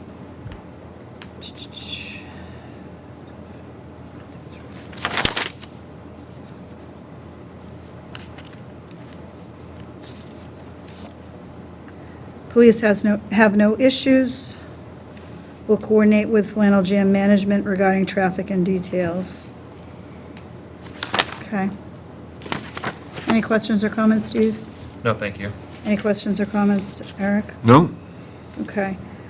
The board moves to approve an outdoor temporary all-alcoholic license for Carlton Chandler of the Marshfield Agricultural and Horticultural Society for Saturday, October 12th, 2024, from 12 noon till 10 p.m. at the Marshfield Fairgrounds, located at 140 Main Street for Levitate Flannel Jam. Pending sign-off from the MPD, MFD, Board of Health, copy of liquor liability insurance certificate, naming the town of Marshfield as additionally insured, and copies of the tip certificates. Do I have a second? Second. Motion been made and duly seconded. Roll call is in order. Ms. Fidler? Aye. Mr. Darcy? Aye. Mr. Kelly? Aye. Approve of the unanimous vote to approve the outdoor temporary all-alcohol beverage for Flannel Jam for the Marshfield Agricultural and Horticultural Society. Thank you. And number 12 is a discussion and vote on application for the temporary entertainment license for Levitate Flannel Jam. So this is the type of entertainment: dancing by patrons, live music, dancing by entertainers, amplification system, recorded music, and a light show. Estimate of number of persons who will attend, they're estimating 5,000, and the date is October 12th, as I just mentioned in the previous. The contact person is Dan Hassett. It's all outdoors. There will be tents. There will be food served. No issues from fire. They'll coordinate details for the EOC. No issues from police. They'll coordinate with Flannel Jam Management regarding traffic and details. Any questions, Steve? No, thank you. Any questions, Eric? Nope, I'm good. Thanks. Thank you. The motion is the board moves to approve an outdoor temporary one-day entertainment license for the Levitate Flannel Jam. Dan Hassett of Marshfield for October 12th, 2024, for the Marshfield Fairgrounds, 140 Main Street, from 10 a.m. till 10 p.m.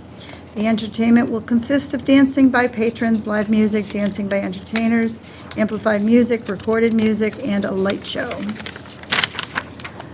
Do I have a second? Second. Motion been made and duly seconded. Roll call is in order. Ms. Fidler? Aye. Mr. Darcy? Aye. Mr. Kelly? Aye. Unanimous vote to approve. Okay, number 13 is discussion and vote on application for temporary liquor license, the Botanical Drinkable. Number 14. The applicant is Rachel Myers. Name of the business is the Collective Company of Situate. And they're looking to have a small garden party gathering of women to connect and network together. Wine and malt beverages only. Liability insurance here, copy of tips certificate here, detailed of written events, yep.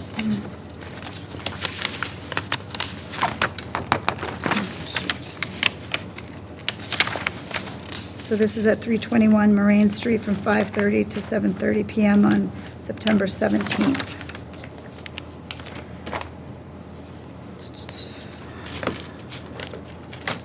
$45 people in attendance. That number includes the hosts and bartenders. They're indicating their outdoor space and access. Beach plum floor outdoor garden. The garden is fenced in with clearly defined boundaries, entries and exit points. The garden has ample space with boxed garden boxes and pea stone flooring. Table seating, we will have 6 standing cocktail tables spaced out in the garden. This will be a standing event. Restrooms are available, clear boundaries are there. No alcohol will be consumed outside the garden. Attendees will be served 1 glass of wine each, along with water. Okay. And we have the location of the garden and their barn and their riding ring. Insured, Stellar Beverage LLC, certificate of completion, so that's it. Any questions or comments? No. Any questions or comments? No. The board moves to approve an outdoor temporary entertainment license for Aaron Fitzpatrick. Oop, I'm wrong one, I caught on. The board moves to approve an outdoor temporary wine and malt beverage license for Rachel Myers from the Collective Company of Situate for an event on September 17th, 2024 at 321 Moraine Street in Marshfield from 5:30 PM till 7:30 PM, pending sign-off from MPD, copy of the liquor liability, insurance certificate naming the town of Marshfield as additionally insured, copy of tip certification, and defined plan for the area. Do I have a second? Second. Motion been made and duly seconded. Roll call is in order. Ms. Fidler? Aye. Mr. Darcy? Aye. Mr. Kelly? Aye. Unanimous vote to approve the outdoor temporary wine and malt license. Okay, number 14, which I jumped the one off. I'm sorry. Discussion, vote on application for a temporary entertainment license, the Friends of the Marshfield Dog Park. It's actually just, Madam Chair, if I may, Yes. they're really not getting an entertainment license. They're not doing an entertainment. They really just need permission to hold the event. Okay.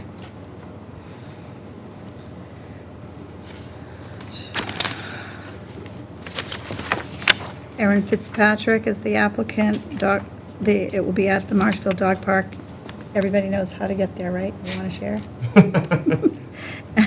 It's only a bar away.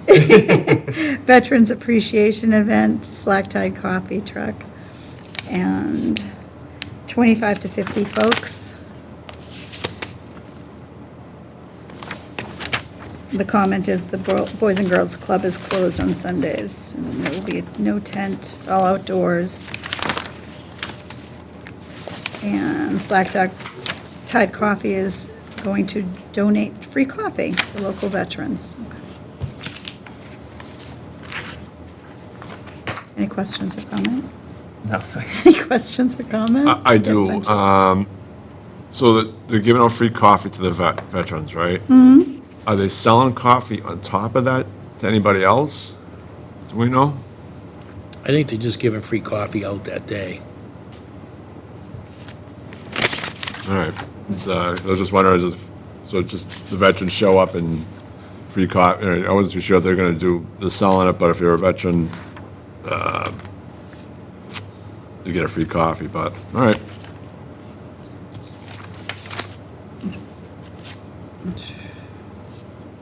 Okay, so the board moves to approve an outdoor temporary entertainment license for Aaron Fitzpatrick of Marshfield from the Friends of Marshfield. Nope, that's not the, Madam Chair, I don't think you have the updated motion. Okay, It's this one right here, past that, Chair.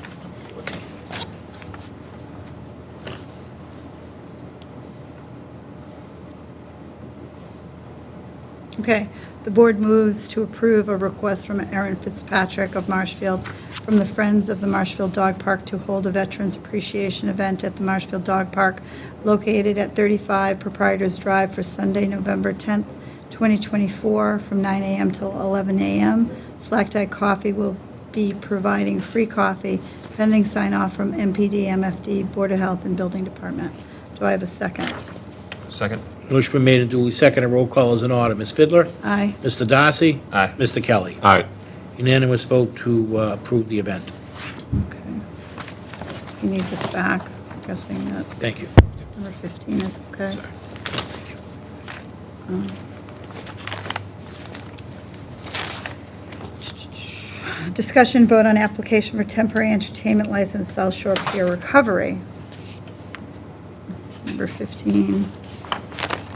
Mark Mulhern, South Shore Peer Recovery. Location is Salt River Farm at 857 Union Street. Recovery Rocks fundraiser is the event. SSPR, dancing, live music, amplification, less than 200 people. Will be indoor. Recovery Rocks is our annual family-friendly fundraiser that supports South Shore Peer Recovery. No alcohol is served. Police have no issues.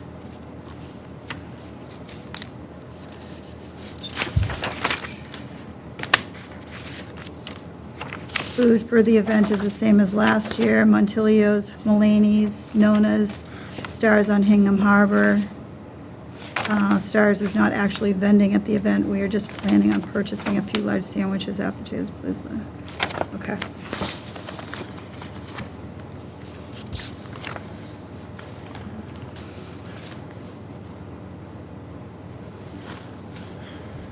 Okay, so this is number 15. You have any questions or comments, Steve? No, thank you. Any questions or comments, Eric? There was one, does fire need to comment on this at all, or It's in the motion. it's in the motion as well? Yes, Okay, all yes, right, sir. thank you.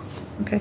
The board moves to approve an indoor temporary one-day entertainment license for Mark Mulhern of South Shore Peer Recovery, Inc. of Situate.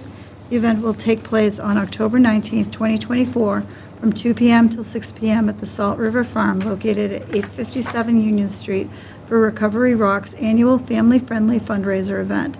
The entertainment will consist of dancing by patrons, live music, and amplified music for about 200 people. Food will be served. No alcohol is served at this event, pending sign-off from MPD, MFD, Board of Health, and Building Department. Do I have a second? Second. Motion been made and duly seconded. Roll call is in order. Ms. Fidler? Aye. Mr. Darcy? Aye. Mr. Kelly? All right. Unanimous vote to approve. Thank you.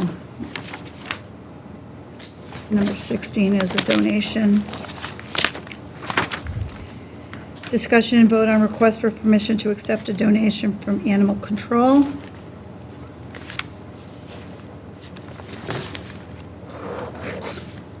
We're getting there, folks. This letter serves as an official request to accept a donation cash amount of $100 made by Juliana Summers on August 22nd, 2024. These funds will directly be deposited into our department's donation account and will go directly towards the care of the animals housed at the Marshfield Animal Shelter cared for by Marshfield Animal Control officers. Any questions or comments? No, thank you. Any questions or comments? No.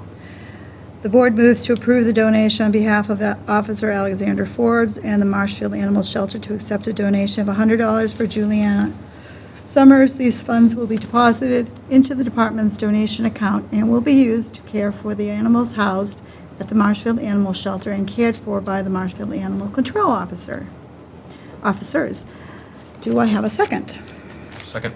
Motion been made and duly seconded. Roll call is in order. Ms. Fidler? Aye. Mr. Darcy? Aye. Mr. Kelly? All right. Unanimous vote to accept the $100 donation. Number 17 is a discussion vote on request to hold the original Brant Rock Village Association Third Annual Turkey Trot. Okay. The original Brant Rock Village Association, OBRVA, is respectfully requesting a permit to facilitate a family-friendly fun run. 2.2 miles, starts on the Esplanade Green at the corner of Dyke Road and Ocean Street. And at the end, it turns back to, over to the Union Chapel, which is the stone church that we all love. Lawn to finish with music and refreshments. This is the third year holding this event, and we expect approximately 200 participants. OBRVA will be providing guides throughout the event, ensuring that participants are directed properly and safely throughout the event. Following the run, we would like to leverage the Union Chapel lawn area where we will provide light refreshments, non-alcoholic, music, and awards to participants. Sensitive to the events already in scope for this weekend, our plan is to start the event with registration at noon at the Union Chapel lawn. The fun run will begin at 1 p.m. Would be off the roads within an hour maximum is the expectation. And that's Annette Parziali. We have the course race, and no issues from fire. And our harbor master has weighed in on this as well. The parking lot is usually quite empty, so vehicles may use this lot if needed. This is no different than the school race in March each year. Police, no issues fire. And that's about it. Any questions or comments? No, thank you. Staying awake?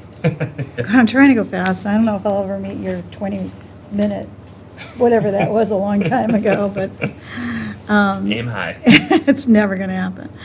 Any questions? No. Eric, okay. So number 17 is the board moves to approve the request of Nanette Parziali? Graziali. Yeah, event coordinator for the original Brant Rock Village Association, Inc., to hold their third annual turkey trot that will take place on Saturday, November 30th, 2024, from 12 noon to 3 p.m. The OBRVA is expecting 200 participants. The event will begin at the Union Chapel with registration and the race beginning at 1 p.m. and finishing at the Union Chapel with non-alcoholic beverages, light refreshments, and awards, pending sign-off for MPD, MFD, Board of Health, and Building Department. Do I have a second? Second. Motion been made and duly seconded. Roll call is in order. Ms. Fidler? Aye. Mr. Darcy? Aye. Mr. Kelly? Aye. Unanimous vote to approve the event, and Madam Chair, Linda Yes. Pagiali was up on the screen if we had any questions, but I know it's... Oh, is she there? Yep. Thank you. Hi, would you like to add anything? Since No, you I just waited- want to say thank you. I'm sorry I kind of messed up your name a little bit. It won't happen Oh, again. that's okay. Michael always knows how to pronounce. My mouth is going like, so I appreciate you sticking with it. So thank you and good luck. I hope the weather is great. Thank you. Thank Have you. a great night. Same to Thank you. Bye-bye. Okay. So now we're on number 18, discussion and vote on application for annual peddler's license, Temperance LLC. Robert Tuzik is the applicant. It's a mobile food truck. Hours of operation are to be determined. The certificate holder on this liability, but I'm sure it's in the motion, is Town of Rockland. That will, I'm guessing will be fixed, or I know it will be fixed. Employer with 4 employees. It's a food truck out of Bedford, Mass. And that's it. Any questions or comments? No, thank you. Okay. The board moves to approve a peddler's license for Robert Tuzik of Norwell for Temperance LLC, a mobile food truck with hours of operation from 8 a.m. till 10 p.m. daily, pending sign-off from MPD, MFD, Board of Health, and Building Department. The applicant is subject to the Commonwealth of Massachusetts motor vehicle laws and the Town of Marshfield's zoning bylaws. The board moves to approve and sign this, do I have a second? Second. Motion made and duly seconded. Roll call is in order. Ms. Fidler? Aye. Mr. Darcy? Aye. Mr. Kelly? Aye. Unanimous vote to approve. Okay, number 19, discussion vote to sign South Shore 5 Public Health Alliance intermunicipal agreement for the Public Health Excellence for Shared Service Grant. Now, this is something that this board looked at the end of 2023, and there have been a few changes to it, but Michael, will you share with the board? I've been through this and Sure. compared them back and forth to what we looked We'll- at, yeah. we'll Just quickly, so this is South Shore 5 Public Health Alliance intermunicipal agreement. The town is one of 5 communities, which are Marshfield, Hanover, Norwell, Pembroke, and Rockland. One of the reasons they're doing the new agreement, there was a couple of changes that I'll point out, but really, when they got the grant for the 1.4 million, this is to explore shared services for those communities when it comes to like Board of Health functioning. And Marshfield used to be the controlling person. So you have to have, even though you have all those towns, you do an intermunicipal agreement, one town's the lead town. They are responsible for collecting revenue, the signing off on the expenditures, things like that. Marshfield no longer wanted to do it. The gentleman who was our assistant director had a health issue. He had left the office. Gary, who's the Board of Health director, was doing it for a while, really didn't want to do those duties. So Rockland is now the person that's going to be running this. And, a couple of things just to point out. Let's see, Rockland is, the big thing is Rockland will act as the municipal's purchasing agent. They're responsible for the paper recording of things that are going on. They will chair the advisory board, and, let's see, each municipality will request from the appropriate legislative body, grant, so they have a grant. Right now, the grant should get them through another couple of years. It was originally anticipated the grant money would last about 5 years or longer. Like I said, it was like $1.4 million. And really, that money is to bring in like a health inspector, a social worker, a health nurse, and a shared septic inspector and soil evaluator. Now, we have all of those in our town, but we participated in the Board of Health, decided to get in because thought it was a good idea a few years ago, to do shared services. Let's see, is there a way to share money? The problem is Marshfield's very big, a lot of activity, a lot of septic systems, things like that. So, we'll have to see how it, moves on. But they made a change in indemnification and insurance. Each party shall be liable only for the acts and omission of its own employees and not for the employees of the other community. So that's important to note. So even though we're in a shared agreement, statutorily, we're only responsible if our employees do anything wrong, not if any employees from Rockland, Hanover, or the other communities. Right. And they carry insurance, 1 million, 3 million. And if we want to withdraw at any time, we have to take a vote of the select board. And, we notify them in writing that we want to withdraw. Okay, thank you for that explanation. So the Exhibit A has it as a start date of July 1st on this, and then end date of June 30th, 2027. And that's Exhibit A, and Michael just went through Exhibit B and talked about the actual scope of services that they're talking about. So the new name of this is the South Shore 5 Public Health Alliance. It was previously identified as Marshfield Public Health Excellence Group. Okay? And Michael did a good job of explaining the differences. There weren't that many changes to this, but town council has reviewed it. Correct? Yeah. Yes. Yeah. Any questions or comments? No, thank you. Any questions or comments? I have some things outlined in this. I do have concerns with this. I didn't realize it was already an ongoing thing, is what I'm hearing. I'm not a big fan of this, how you want to call it? Intermunicipal agreements? Yeah, I'm somebody that likes to keep it within the town. I don't understand why you need to have all those intermunicipal agreements especially getting grant funding. We should be able to get it without having to do this. You know, I look at something like this as leading down the road to something that we probably don't want.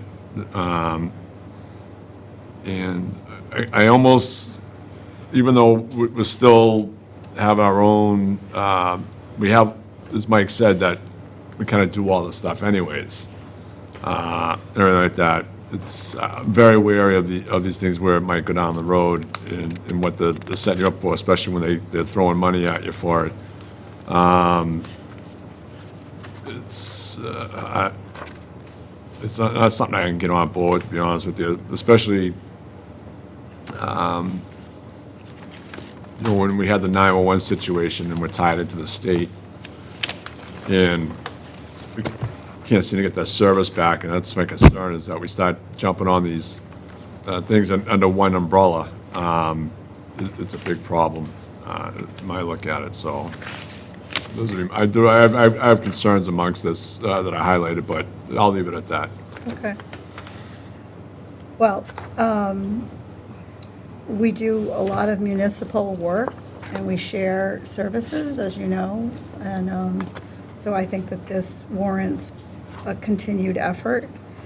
Hopefully, we don't need to use it very often, and is there something else? Sure, Madam Chair, if you like, Yeah, if I could just sure, address, please. maybe shed a little light on this Yeah. for Mr. Kelly. We're going to continue, the Board of Health continues to operate as it does every day.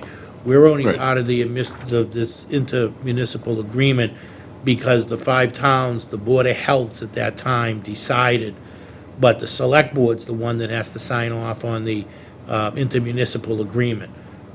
Well, both Yeah. boys do, right? Each of the 5 towns, they've Select all board, done. well, no, select board and. Board of Health, Board of Health supports this, yeah.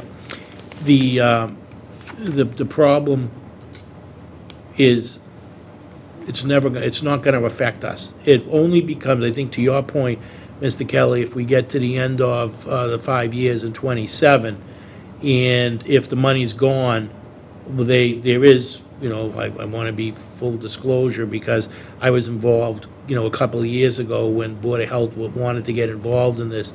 They applied for the grant, and they ended up getting, the grant was like for $1.4 million. And that grant is to cover the expenses and the cost of doing all of that stuff in Schedule B. But it doesn't affect us, so there's no town money being involved. There's some liability, but only liability for our own employees, the Board of Health employees, or any other employees that get involved, so. No, I Shielded. No, I appreciate that, and I get that. My concern is that, my look at it is that it's leading to a potential consolidation where taking Board of Health is gonna be controlled by one entity, but they'll oversee the 5 towns. You know, and we're seeing the state throw money at certain things, and this would be one of them that kind of the town chases into, oh, we're gonna get this money, but then all of a sudden we end up with something down the road that we may regret, you know, so that's my look at it. At the end of the day, I think we provide, I would say that the services that this town provides, I think, is great and everything like that. So that's where I'll leave it at. Okay. All right, well, let's move forward on the motion. I appreciate your thoughts, but the board moves to approve and sign the South Shore 5 Public Health Alliance Intermunicipal Agreement, IMA, for the Public Health Excellence for Shared Services Grant between the towns of Norwell, Rockland, Hanover, Pembroke, and Marshfield to provide the following scope of shared services for the 5 towns that include shared health inspector, shared social worker, shared public health nurse, and shared septic inspector, soil evaluator. Do I have a second? Second. Motion been made and duly seconded. Roll call is in order. Ms. Fidler? Aye. Mr. Darcy? Aye. Mr. Kelly? Nay. Motion carries 2-1. Okay. And finally, item number 20 is the board moves to approve meeting minutes from August 26th, 2024. Do I have a second? Second. Motion been made and duly seconded. Roll call is in order. Ms. Fidler? Aye. Mr. Darcy? Aye. Mr. Kelly? Aye. Unanimous vote to approve the minutes from August 26th. And seeing no further business on the agenda, the board moves to adjourn. Do I have a second? Second. Motion been made and duly seconded. Roll call is in order. Ms. Fidler? Aye. Mr. Darcy? Aye. Mr. Kelly? Aye. Unanimous vote to adjourn for the evening. Thank you, everybody. I appreciate your time. Thank you.